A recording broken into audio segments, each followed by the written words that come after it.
चला, आज माझ्या ज्या मैत्रिणींना केस गळतीचा किंवा ड्रायनेस, कोरडेपणाचा त्रास आहे, त्यांनी पटापट हजेरी लावा आणि चॅनलला आधी सबस्क्राईब करा. इकडे मी खोबऱ्याचं तेल एका वाटीमध्ये गरम करून घेतलंय. त्यामध्ये कढीपत्ता आणि मेथीदाणे घातलेत. ते छान तुडतुडले की मग एरंड्याचं तेल त्यामध्ये घातलेलं आहे. एरंड्याचं तेल थोडंसं घट्ट असतं, त्यामुळे त्याला कधीही खोबऱ्याच्या तेलासोबत किंवा बदामाच्या तेलासोबत तुम्ही मिक्स करून केसांना लावू शकता. हिवाळ्यात मोस्टली मी हे वापरते. मी 1 महिना झाला हे तेल लावते. मला छान फायदा मिळाला. तुम्हाला पण मिळेल अशी आशा करते.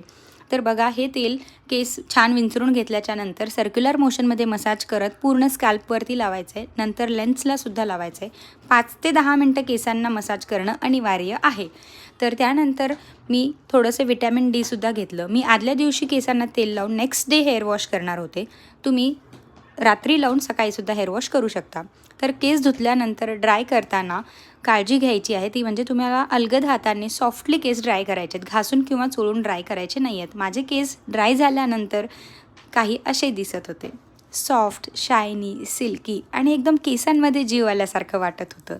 तुम्ही पण ट्राय करा आणि मला सांगा. चला, भेटूया नेक्स्ट व्हिडिओमध्ये. Till then